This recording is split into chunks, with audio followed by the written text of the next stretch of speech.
It's on. Good evening. I'm Darcia Dierking, and I am from the League of Women Voters of Eastern Carver County. On behalf of the League of Women Voters, I would like to welcome you to the City of Chaska Mayor Candidates Forum. We thank all the candidates for attending tonight, and the audience, and our online audience for viewing.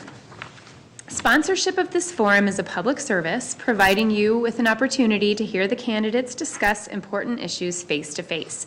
The issues expressed here tonight are those of the candidates and not those of the League of Women Voters. Sponsorship of this forum is not an endorsement by the League of Women Voters of any particular candidate.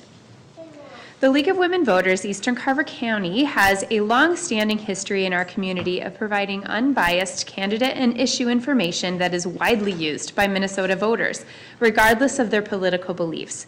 The League does not support or oppose a political party or a candidate for office.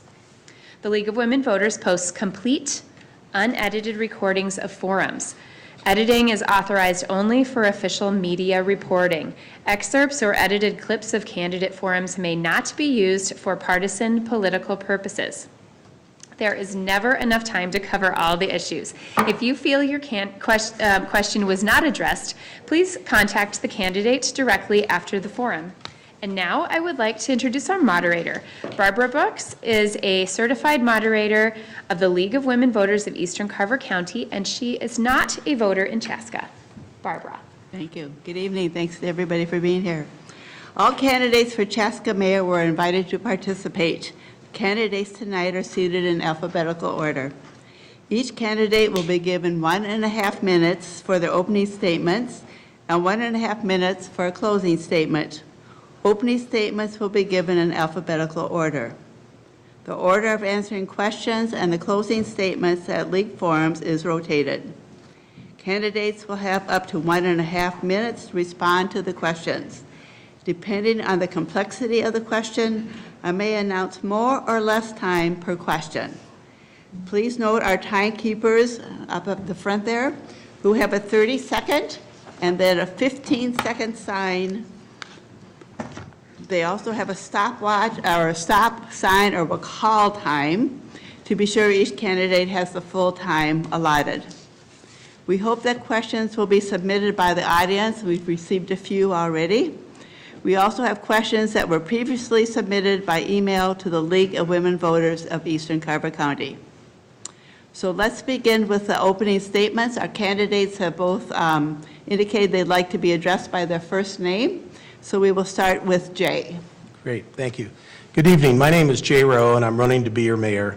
My wife Heidi, of 31 years, and I have called Chaska home for 26 of those. We raised our twin daughters, Hannah and Sarah, in Chaska. They are proud Chaska Hawks, sore Hawks. Over the past months, I've worked hard to earn your vote, walking door to door in almost all Chaska neighborhoods to gain your perspectives on our city. The most frequent question I receive is, why are you running for mayor? It's simple. I care deeply about our community, and I want it to be better than it is today. My grandson, Quentin, that's in the audience, is sitting right there, is now growing up in Chaska, and I want him to grow up in the very best community. Since leaving the City Council 4 years ago, I've continued to pay close attention to what's going on. I've seen gaps in our current vision and mission, and it compelled me to run.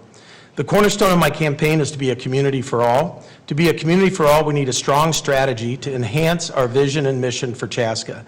We need to address our tax policy and rising taxes. In just 10 short years, we've gone from being number 81 in the metro area to being number 56. Our homeowners cannot sustain that continued rate of tax increases. Our city continues to be more diverse and will continue to grow in diversity. We're not doing enough to embrace those residents, and I want to be their voice on the city council. Homelessness and hunger, it's another area I hope we get into tonight. I have the experience, vision, energy, and passion to be your mayor. Thank you. Candidate Mark. Good evening. Thank you to the League of Women Voters for sponsoring this evening's forum in the city of Chaska, for bringing it to you live. And also I'd like to welcome everyone that's here and watching remotely. My name is Mark Winshuttle, and I have been the privilege and honor of being your mayor the past 13 years. My love for Chaska is deep, as I've called it home for nearly 50 years. And with my family consisting of Connie, my 3 adult children, 4 bonus adult children, and 12 grandchildren. Not only am I a graduate of Chaska High School, but all 7 of my children are graduates as well, and all have chosen this area to be their home for their families. I've devoted my life to public service, working 13 years for Chaska Public Works, spent 21 years on the Chaska Fire Department.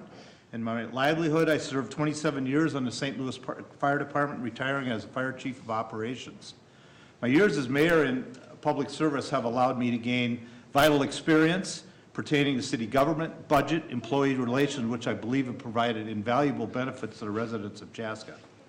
As your mayor, I have fostered and deepened many relationships with Eastern Carver County schools, local, state, and federal officials. As a result of these strengthened partnerships, we have been the recipient of millions of dollars that have helped fund critical infrastructure that we need to continue to enhance our community. I've proven steadfast leader that holds honesty, transparency, integrity to the highest degree. As Chaska faces significant projects in the next term, I believe that my experience and skill set is best suited to provide consistent. Thank you. Okay. Our first question will go to Jay, and this is it. What do you consider to be the #1 issue facing Chaska, and why? Well, I think the #1 issue, it encompasses quite a bit, but it's really the vision and the mission of the city. I think the vision and the mission is somewhat muddled. I paid pretty close attention to what's going on. We seem to be very project-focused at the city. I hear a lot, about different projects that are moving forward, but I don't hear anyone really talking about addressing the homeless and hunger issue that we have in Chaska. What are we doing about that? Our growing diversity in the community, how do we embrace those voices and bring them in to the table to have these discussions so that our community becomes stronger as we become even more diverse as we move forward? And, you look at affordability and those, first-time home buyers. My daughter Hannah, sitting in the audience, she's a school teacher, and she couldn't afford to buy in Chaska. I think that's not a good thing for our community. If, being a community for all, we want to be able to welcome, new-time buyers to our community and make them part of our community. So I would say overall, it's the mission and the vision, and that we need to get a hold of it and be more planful and be able to have the ability to articulate the goals. I don't see those goals being spoken out to the public so that the public understands what we're doing on a real regular basis, and I look to change that. Okay, Mark, would you like me to repeat the question? Anytime if you want me to repeat the question, I'm happy to do so. Okay, thank you. Thinking about that, I think one of the things that could be a real issue as we move forward is our lack of land. We are going to be full here before too long. The land that we currently have is, we're in the southwest Chaska at this point, and beyond that, we do not have any further. It looks like there's a lot of land to the west, but through the orderly annexation, we stop at Jonathan Carver Parkway. So we do not have any more land. And I think what that's going to do is create a whole new issue of what happens when we are full. And we're going to have to start looking at how we do things different. Are we going to be like the cities to the east of us? Once they're full, do they start taking things down, starting over? That gives us a lot of opportunities for a lot of things. So I think that probably could be our #1 thing as we look forward is looking out into the future, is that what happens when we're full? And it's one of those things that a growing city like this, most people haven't thought much about it, but I think it's something that we're going to start looking at and have to look at as we move forward. Okay, Jay brought up the question of homelessness, and we do have that question here. Chaska has a growing number of people living in tents along the river. What will you do to reach out to the homeless in our community? And Mark, you would be the first one to answer this question. Okay, I think we've been making great strides in helping. Can we do better? Yes, absolutely. And I think that we're going to continue to work in. We're working with His House and different organizations, Launch Ministry. St. John's has food available. We have different groups and organizations out there, and I think we're going to continue to work with them. We have our community outreach officer she's very strong and does a tremendous job about finding and locating people like that need help and want help. And I think the other part of it is there's a part of it about needing the help. And I think that's more importantly that we got to work with is why are some people not interested in help? So I think we need to just continue working what we're doing. I think, like I say, we're making strides, but I think we need to continue to do better. I think there are ways that we can do it better and try to work on what is causing the homelessness and where are some of the families that could help these folks out. So I think there's a lot of questions that need to be answered. It's not a local problem, it's a problem that's all across the country. So, thank you. Jay, you have a chance to respond? Yeah, it's a great question. We do have a homelessness problem here in Chaska. I just met with Martha a couple weeks ago, and I think they had handed out 20 tents to people. I mean, literally 20 tents. I mean, that's too many. One is too many. And these are individuals such as a bank teller that lost her home because the owner didn't want to go back to how it was during COVID and didn't trust that maybe he'd get paid. And so now a bank teller, somebody that is gainfully employed with their 2 children, are out on the street. So we have to do more. I feel like we haven't done enough. We have great nonprofits in the area that are working hard to try to address these issues, but they need help. The county needs help. The county has dollars. So how do we work with the county, to bring those dollars into Chaska to help our people that need it the most? And so if you remember, 7, 8 years ago, we had a homeless transitional housing shelter that wanted to be built in Chaska. I'm very proud to say I voted yes to get that done. If we had that now, it would be helping with the solution of getting people back into housing. Mark voted against it. And so I'm proactively looking forward to say, how do we do better in our community to help the less fortunate? And that is important. And already having dialogue with a lot of different people on how to do that. Time. Are there opportunities for rebuttal? Not usually, no. Okay. Interesting. All right, thank you. You can add it to your closing statement if you wish. When you have your closing statement, if you want to include something, that would be appropriate. Switching topics a little bit, and Jay, you would go first on this one. How do you feel Chaska is doing in managing or balancing residential and business growth while ensuring small business growth and a vibrant downtown? I believe with downtown, I've always had a strong passion. I was actively involved from the beginning with getting Fireman's Park developed. And we have the Catalyst site at City Park West. Not sure if that's going to move forward at this point until the economy maybe gets a little bit better. But I think the balance has to be, it can't be all big box. We have to somehow look at our downtown and figure out how do we attract people. Part of the downtown is big. If you look at like Victoria and Excelsior and other cities, their downtowns are very small. So it's easy for them on one street or one area to do things. So one of my ideas is let's establish Chaska on 2nd. That's a great street with the buildings. Get a bunch of restaurants and different places to shop on that street and start small. And maybe we can have that be a catalyst site to draw people down to come to that area and really put our focus into bringing a smaller area for more people to come down. Up on top of the hill, that's always going to develop. I mean, Costco's coming. I know they closed the deal last Friday. I think a lot of people have been asking about that. I was a little bit surprised to find out the data center isn't really a done deal yet. There was a big article in the paper about that, but it's a possibility we could lose that to Excel. I hope we don't, and I hope we're working progressively and talking with everyone to make sure that doesn't happen. But I think there's things to do on a balance, but we definitely need more small retail and restaurants in our community. Mark? Would you repeat that, please? I just want to make sure I'm right. How do you feel Chaska is doing in managing, that is balancing residential and business growth while ensuring small business growth and a vibrant downtown? Okay, thanks.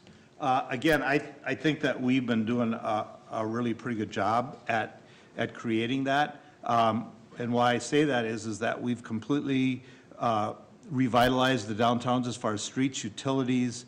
We've created the paseos, which are the alleyways, so that people have the ability to use the backside of buildings for their entrances. Next year, Highway 41 will be completely redone. There'll be wider sidewalks. It's going to be more pedestrian friendly. It's going to be way more,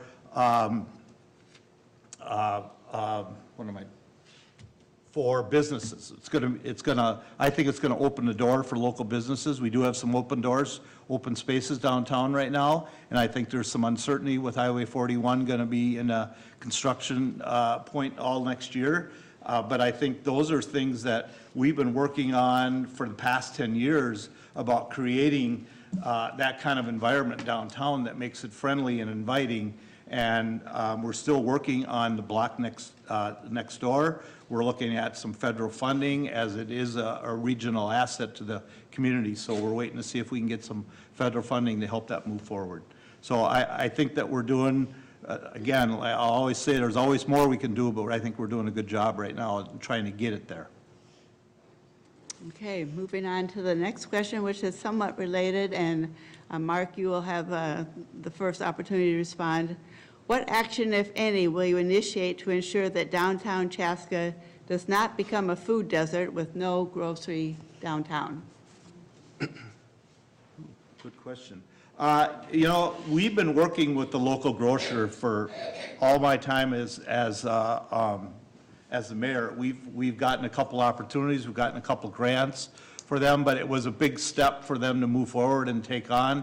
They were looking at putting an addition on the building at one point, and then there's an ownership issue there that he owns the building but not the business, and then the business has been sold. So some of those things were out of control but we've been working closely with the current grocer and the current owner about trying to keep that there. But the current owner is well into his retirement age, and there's no one in the family to take that business over. So it's very challenging, and we've been working really hard with all of the parties involved, because I believe that is a very, very vital element to our downtown, is having that. There are so many people that walk to that store, and there's so many people that continue to use that would be a huge loss. And I've personally met and worked with Gary to try to make sure that we can keep that business downtown. And so we've been striving and working hard. We're still still working on it, and we're seeing what's going to happen, but it's getting more and more challenging. Thank you. Okay, thank you. Jay? Yeah, I think I've got it. It definitely is a challenge when so much is being put up on the north side of town, and with Costco coming in. I did hear the other day that out of all the Hy-Vee locations, that ours is the only location that's not being actively marketed by the company. So maybe that's a good sign that Hy-Vee's coming to Chaska someday.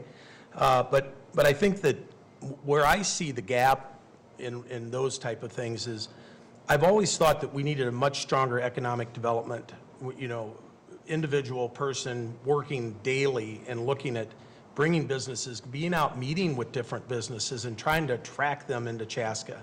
And whether that attraction is the facility that we might have or economic dollars that we might be able to propose. But you take a look at the Kentucky Fried Chicken building, I mean, that's been vacant for years, and nothing's been done with that. I can guarantee that's going to be a big focus for me to be meeting with different businesses and potential clients that can come into our town. And that would include, if it's not the Cooper family, which have been terrific for Chaska for so many years, how do we get somebody else that would want to utilize that great space and bring a different business into town and keep the grocery in downtown Chaska? That would definitely be a priority.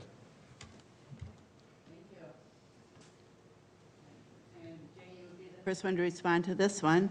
How can the mayor encourage the revitalization of the Chaska Historic District including quality restaurants, retail shops that promote the colorful character and history of the area and the river. Yeah, I think the river's a miss for us, we'd have to look at it with the levee and everything, but, we've got, Winkle Park that's down there. I don't know if many people in our community even know there's a park down by the river, but, I think there's more to be done there. We have housing that we put in, to draw people to that part of downtown. I do believe, as I said earlier, that we need a focus, and sometimes less is more. And I think we can spur additional economic development in our downtown by starting small.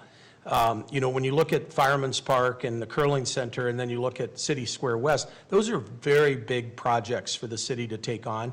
I'm talking much smaller and using the infrastructure that we already have. As I said, Chaska on Second, and be focused there. But it really begins with having someone waking up every morning that works for the city, that all they're thinking about is economic development and reaching out to businesses and others to try to attract them to Chaska, and then marketing Chaska. Going out just like we're going to sell a product. We need to go out, we need to sell Chaska to these businesses and these investors that they want to come and locate in Chaska and create their business in our town. And so I think that's very important, and I think we need to do both of those things immediately. Okay. You want to respond to that? Yeah. So I think that we have been, I kind of stated it in an earlier question, is that we have been, revitalizing our downtown, our streets, and our streetscape, and our wayfinding, and all those different things to make it a better place and make it more inviting. City Square West, we're looking at retail and housing combined, with a restaurant being the cornerstone of the building, with a plaza for arts and entertainment space. So we are looking at things that continue to bring people down. Restaurants seems the biggest thing that I hear all across the city all the time, is we need more restaurants. And first off, we have an economic development director, is out and is working with different companies and groups, but they still have to need and want to come here. Restaurants look at population base. They draw a circle around. We had a restaurant study, and they'll tell you that they draw circles around, and they go by population base. We're really good to the east, but as we go to the west, we lose that base. And as things to the west are starting to build up, we're going to start getting that. It takes a lot. We've been battling and trying to continue to draw those restaurants and those shops and stuff like that in here. Like I said, I think once 41's done, because that's been on the forefront for a number of years, I think that that's going to change a lot of things, and City Square West when that takes place, hopefully. So thank you. Thank you. We'll change the focus a little bit now, and Mark, you'll answer first. How can Chaska ensure that it has adequate housing for all residents throughout all stages of life? Okay. Well, I think Chaska's always done a really good job about their housing market. We've always looked at that we try to have 1/3 affordable, 1/3 average or medium priced, and 1/3 in the upper level. And I think that we've done a good job that way. I think people feel that there's not that much affordable housing, but there really is a lot of affordable housing in Chaska. The problem is now our mean house price has gone up to like $370,000. So where is affordable at that point? And those houses that used to be $200,000 now become $280,000. So it's a challenge when the market value of the homes went up 30% in the last year. So, like I said, we're going to continue to, and I think as we continue to build, more and more houses now become, according to the numbers, say affordable, even though it's still at $370,000. It's very challenging. So I think that we're going to continue to do that. We have apartment buildings in the mix. We have townhomes that are being built. So we are trying to create all kinds of different life cycle housing moving forward. Thank you. Thank you. Jay? As I said earlier, affordability is key. You talk about first-time wage earners and first-time home buyers not being able to live in Chaska. That is our school teachers, our firemen, our police department, those individuals. We want a community that welcomes everyone and has the ability to live here. It is a difficult situation, but I think through zoning, working with different developers and understanding the types of housing that we need in our community is a helpful way for us to start that approach for affordability. It's also looking and working with different agencies and different, the CDA creates different affordability for people in our, community. And I think that's important. But I do believe that the balanced housing approach, a third, probably needs to be revisited. It just does. Housing prices have gotten so high that if you talk about the 30% that's on the lower end, you're talking about houses that are in the $300,000 to $500,000 range. And so that right away, it's not affordable for somebody to come out here and buy a home. So I think, having, as Mark said, the balanced approach, maybe at one time it worked, but I think we've got to move on from that and think a little bit differently on how we want to develop our community and the types of housing that need to be available. Thank you. You'll be first to respond to this question. Chaska's overnight accommodations have faced challenges due to age of property and criminal activity. What actions, if any, should the city take to address residents' concerns? I assume they're talking about the Super 8, the 2 hotels in downtown Chaska. I can't answer that. Okay. Well, yes, I think, part of it is, the county and others have given out vouchers that they can use in these hotels. These individuals don't have automobiles, so if they get the voucher at his house, or if they get it down at the county, it's much easier for them to walk up here. They're not going to walk all the way to Chanhassen. So a couple things with that. We want to be a community for all, so we got to make sure that we can help these people and we have a place for them to have a roof over their head. At the same time, there comes accountability and I know the county does work on wraparound programs to be able to bring people job opportunities, that they check in, that they're actively looking for jobs, because most of these individuals are there for us, because of some crisis or something that's happened in their house. They want to get back, to having a lifestyle where they have their own home and a roof over their head. And so I think it's important that we continue to work with those landowners that have the hotels, work with the county, work with our police department, and make sure that we've got the rules set up. If you're going to be in our community, we're going to help you. We're going to have a place for you to have a roof over your head, but at the same time, follow the rules. Make sure that you're a good citizen of our community while you're here, and we're going to help you get back on your feet and get back into your own home. Mark? I couldn't hear all of your question. I got a pretty good idea, but I just want to make sure I hit Sure, on all of topics. course. Chaska's overnight accommodations have faced challenges due to age of property and criminal activity. What actions, if any, should the city take to address residents' concerns? Okay, thank you. Well, one of the first things that we did when we started having some issues with our local hotels is we created an ordinance based on call volume. And if they had X amount of call volumes for anything crime-related, then there were basically strikes against them. And X amount of strikes, there comes a point where we can remove their license. No one has gotten to that point at this point. We monitor it, our police department monitors it. So that was the first thing that we did. And this might be a good time to talk about that, about the homelessness and the issue about where we can help people.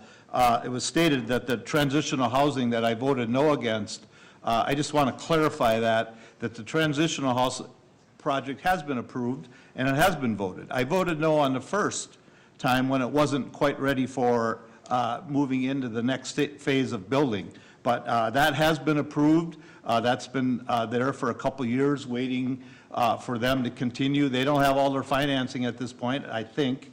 Otherwise, I think they would have been building. So, but I think that if that is working, that is a place that, that could help out. And the rest, I think we got to continue to work with our county, with the vouchers and things like that. But we do monitor the hotels, and none of them have crossed the line at this point. Thank you. Changing focus a little bit, and Mark, you'll be the first to respond. Would you support changes in the current city utilities plan? It's a broad question. I don't know where to go with that. I'm sorry. What, I'm not the author of the question, so I have to go don't- with what it says. well, I mean, we're a fortunate city compared, we're the only city in Carver County. We have our own utility company, so we have the ability to do things that other communities don't. We can use and have used funds for that to help projects across the city. That's been going on for 25 years. It probably started when we, at the community center, where we started helping funds to help fund the community center. But that, I don't know, that's what I'm thinking maybe there. Okay, I did receive a clarification. It's about adding facilities, About what? adding facilities. Spell it. Is that what that says? F-A-C-I-L. Yeah, facility. I'm sorry, I'm not a resident of Chaska, so. I'm not, like I said, I don't know. I just know that we have our own utility company that makes a big difference for us because we can use surplus or our profits from that to help things within the city. Yeah, I don't know. This is just, I don't know what to tell you. I appreciate just- that. Hey, Jay, do you wish to respond? I'm glad Mark got that question Yeah, first, so it's helpful. But I think, you know, as Mark said, the utility's been great for the city of Chaska for so many years. It drives revenue, you know, there's fund transfers into other balances within the city. It helps to keep our taxes low. I think the question for me now is that we do get that draw of money, but our taxes continue to go up. So they'd probably be even higher than if we didn't have that. But I think the question, as I think about it a little bit more, it might be tied to the data centers that are being built in Chaska when they talk about facilities. These data centers use a ton of electric, which would be bought from Chaska Electric. And so that will be a good revenue generator. I think for me, if we're going to bring, and I can't remember the big data center that may come to town, I think it might be several $1 million a year in revenue for our electric utility. The question is what do we do with that money? And when we get it, does it help us to reduce the taxes, or do we just continue to spend? And now we just have even more money to spend and we continue to tax. So I think those are the things we need to look at with the utility to make sure that, that we're not just double dipping, I guess is what I would say, taxing more and earning more revenue out of the utility. Okay. Changing focus a little bit, and Jay, you would be the first to respond. What city projects would be your favorite? The ones that have already happened, I'm assuming, or new ones? This is a Okay. question. What city? Well, I mean, if elected, You know- I would say if elected. For so many years, people always ask me, they say, what was the project you were most proud of? And I always said Bavaria Road. And people look cross-eyed at me, and I was like, but you don't realize everything that we went through to get that road paved. And if you can imagine, 20 years ago, that road was a gravel road. And if you could picture that today, so sometimes the things aren't as wow projects or as, you know, something that you would look at. But that's one I was very proud of. The water treatment plant, I mean, at one time, that was the biggest investment we had made at almost $15 million. But now people have plenty of water in Chaska. We have great water that comes out of deep aquifers, and that's pretty special. But I think overall, I mean, because I probably took the most, what I would say, verbal and all kinds of different abuse was the Fireman Park project and getting that done down there. Starting, you know, with everything we had to do to make sure that we had the property to be able to put a new building up there. You look at just the amount of people that drives downtown. You know, I had a lot of people, I think Mark included, that thought it was pretty risky to do this. I can remember the night that we took the final vote, I think Mark said, I don't even know if this is still the right project, you know, for us. But sometimes you got to know in your heart, and you got to go forward, and you got to say, this is what we're going to do, this is what we're going to be, and we're going to make it happen, and we're going to be better. And that's what we did with that block.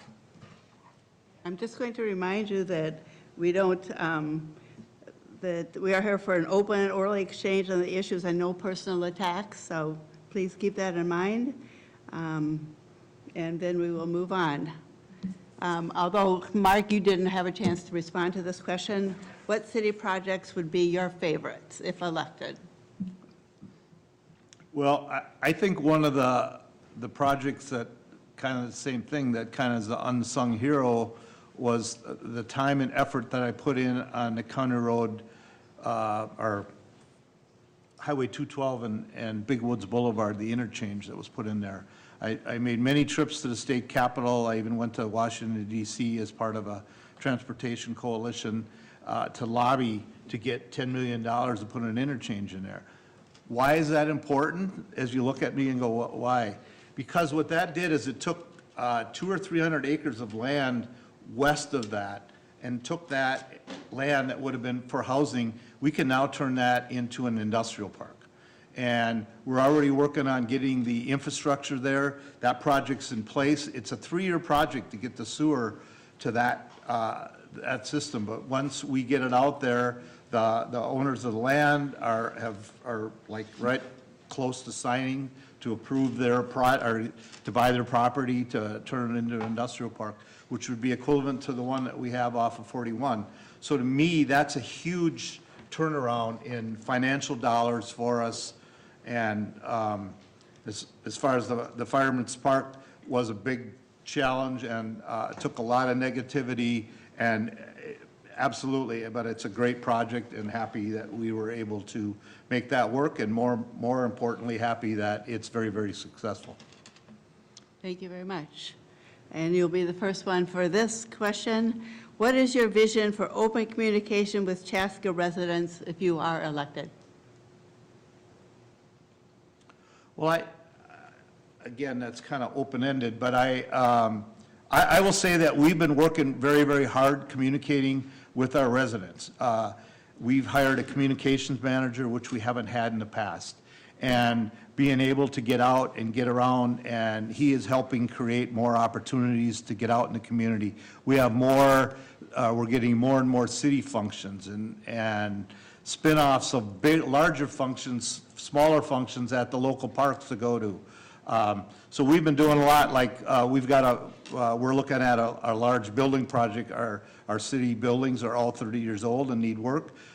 We were out for the past 6 months, going out into the neighborhoods, having different events at our local events, and talking with the residents. I started when I became mayor that we should have a booth at River City Days, that people have an opportunity to come and see us. I think that's been one of the most successful things that we've done, and it's always very, very well attended, well received. People look forward to it. I have people saying, hey, what are you going to talk about at River City Days? So we're working hard. Again, like I'll always say, can we do more? Absolutely. And we're going to keep working harder to keep doing more. Thank you. Thank you, Mark.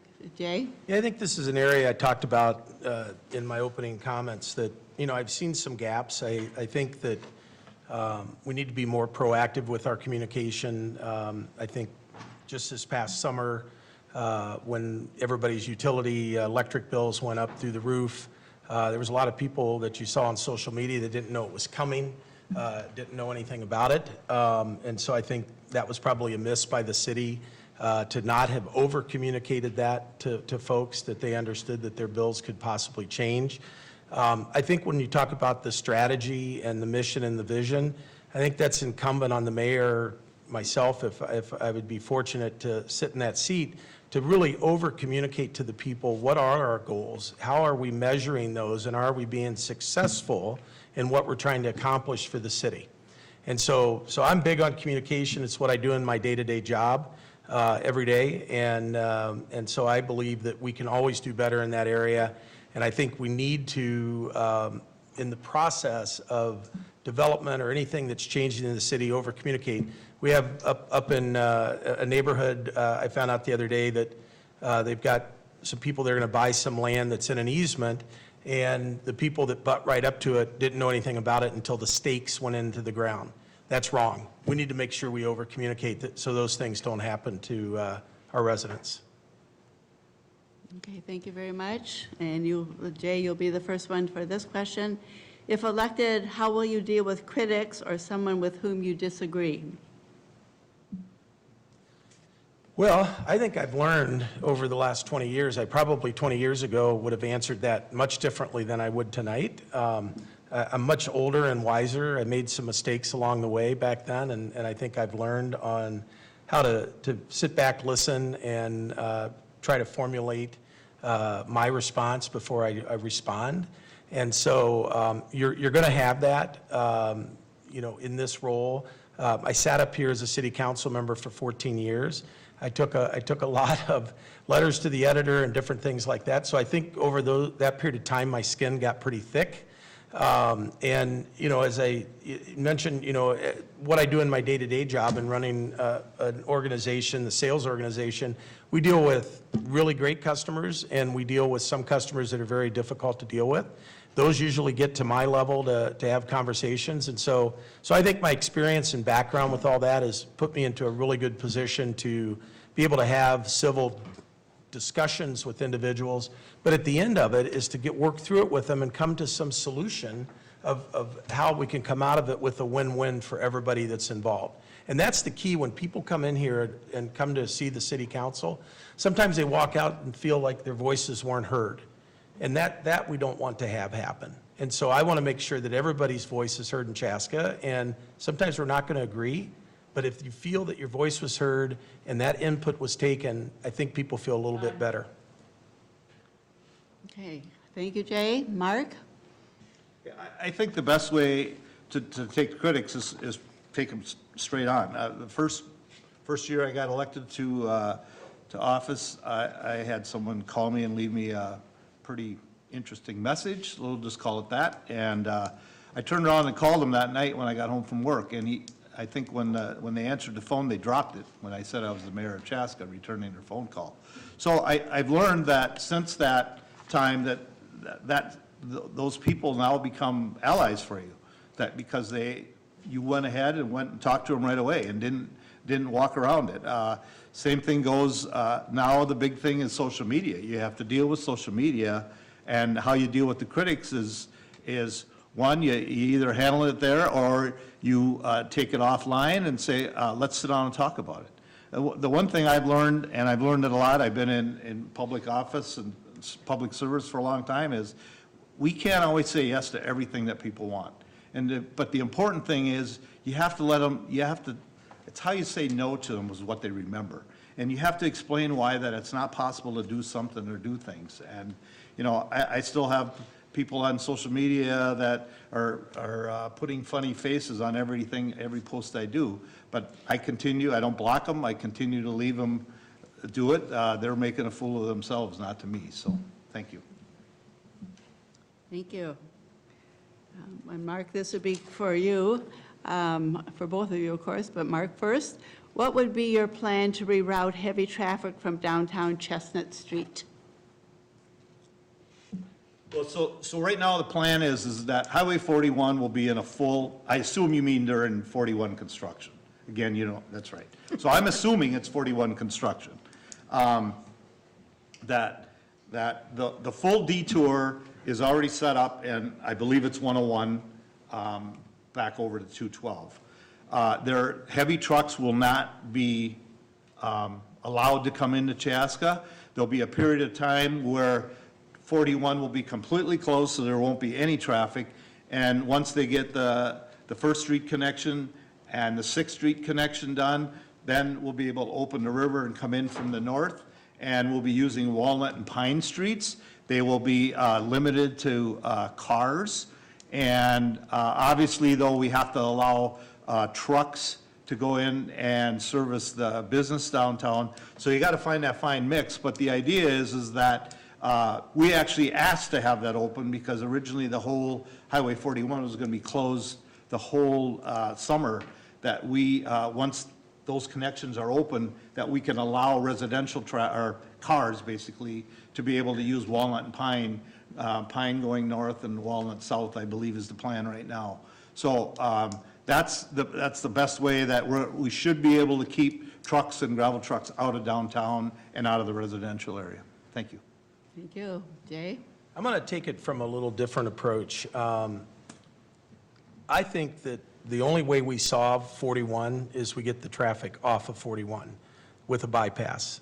14 years ago, we were talking about a potential bypass to Chaska.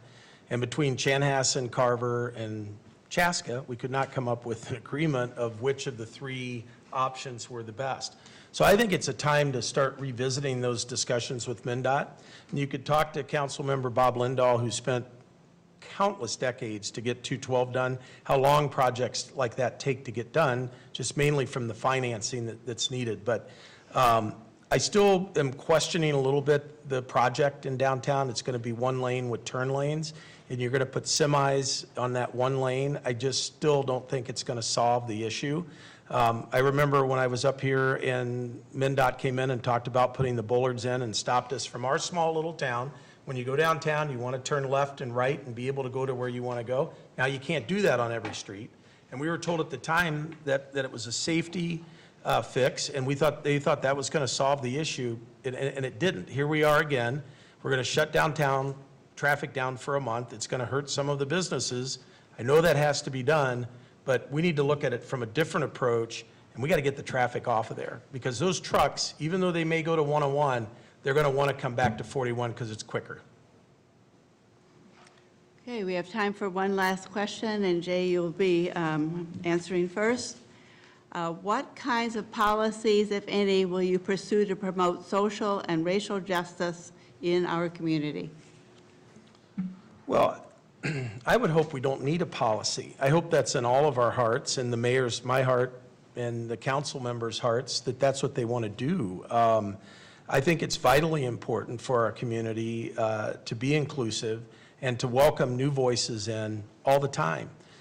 One of the things that I'm proposing tonight and that I've been thinking about is having a mayor's sounding board that would include a group of individuals that are very diverse in our community, and make sure that their input is being heard by the mayor, and including the city council in on that, and really starting to understand what are the needs and wants, of our diverse community that continues to grow.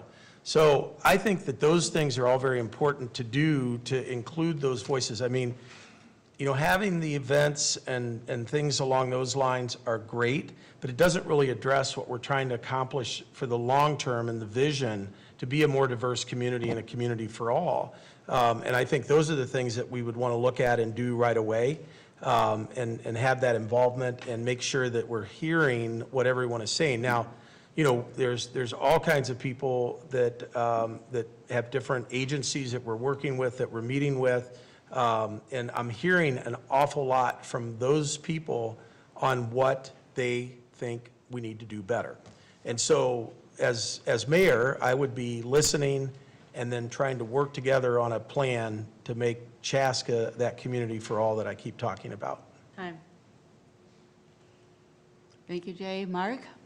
Well, I think that, again, we've been making some great strides in doing things. We had, our police chief had community conversations where we sat down and we brought in all kinds of community members across the community and talked about things. We talked about crime.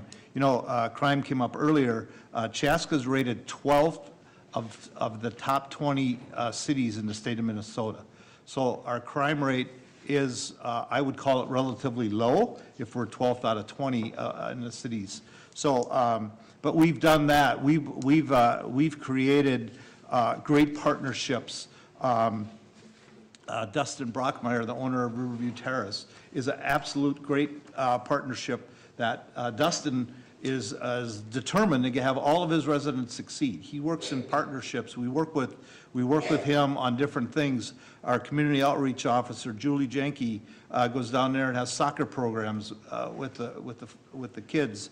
And Mikasa is another organization that we've been working with a lot as of late, that is creating all kinds of events for youth, and just that ability that we've worked together with more and more Through COVID time, we were able to bring shots to the people that needed it. We were able to bring masks and gloves to the most vulnerable population. So we made huge strides, and again, like I've always said, is there more to do? Absolutely, but we're working and we're working hard. Thank you.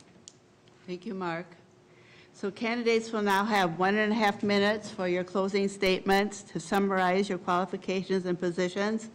As Jay went first for the opening statement, we'll now have Mark proceed with his final statement at this time. Okay, thank you. Again, I want to say thank you to the League, the City of Chaska, and to all of us joining tonight. I've never claimed to be a politician or a great speaker. I'm just that guy that believes my family's very important, as are my friends and my community. You will see me out and about whether it's election time or not, as I'm a very, very visible person. You can find me at many community events, church events, as well as at many of the local businesses. I pride myself in being approachable, and that is evident as people are not afraid to ask me questions anywhere that I am. I promise you that I'm available, accessible, responsive, and I'll either answer a question or I'll find an answer for you. Our goal is to continue to make Chaska a better community and a destination for many. This includes prioritizing life cycle housing, a diverse tax base with commercial, industrial, and small business growth, and welcoming businesses like Costco, which just broke ground last week. In the last 13 years, we have developed Fireman's Park, adding the Curling and Event Center, Veterans Park, created an interchange at Highway 212 and Big Woods Boulevard, managed Chaska through a recession and a COVID pandemic. We have accomplished some really great things in less than perfect circumstances. I know that I'm that person who continue to lead Chaska. I believe I'm best suited for this because of my extensive background and knowledge in city government and operations that is crucial for Chaska's future. If you're looking for someone that is honest and has a practical, common sense approach, then I ask for your vote. My goal is to make Chaska a better place for your family and mine. Thank you. Thank you, Mark. And Jay, your closing statement. Yeah, I'd like to thank Mark for being here this evening. I'd also like to thank the League of Women Voters of Eastern Carver County for this forum. This evening, you've seen my vision and strategy for Chaska. Mark's talked about consistency. I think that's complacency. We need strong leadership and a focus on the strategic vision. I have the energy, drive, passion, and 14 years of city council experience to develop a clear plan and strong initiatives that more align with what you're asking for from our city. I will get this done. We need a mayor that is comfortable to get out ahead of issues and articulate the vision and goals to each of you. My plan will be to over-communicate to this community. In closing, I ask you to consider the following. If you believe that we need a mayor with energy, passion, and vision, if you believe we can do better on our strategic vision and mission for Chaska, if you believe we must be a more inclusive community for all, if you believe we can establish a better tax policy, if you believe we need stronger, proactive communication, if you believe we can work tirelessly to help the homeless and feed the hungry, if you believe we can provide an option for first-time home buyers in Chaska, if you can believe we can have a dynamic economic development vision, if you believe that we together can create a community for all, if you believe that it's time for positive change in leadership, then I ask for you to please consider me for mayor on November 8th. I will continue to work relentlessly for each of you to create a better tomorrow for Chaska when elected. Thank you for attending and listening this evening. Thank you very much, Jay. I would like to remind you that the views expressed in this forum are those of the candidates, not of the League of Women Voters. Sponsorship of this forum is not an endorsement of any candidate by League of Women Voters Eastern Carver County. And now for our closing, here's Darcia Deering. The League of Women Voters would like to thank you for coming tonight and our online audience for viewing. We would also especially like to thank the candidates for being part of the democratic process and for running for office and being willing to serve our communities. Finally, we thank our facility hosts and our members here for volunteering tonight.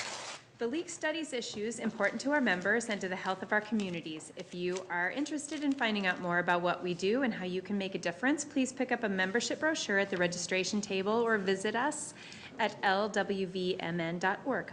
Membership is open to all people ages 16 and older. Individual, household, and student memberships are available. You can find more information about candidates and about voting at mnvotes.gov and vote411.org.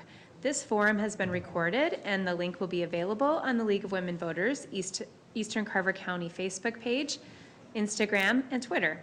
Good night, thank you for coming, and remember to vote on November 8th.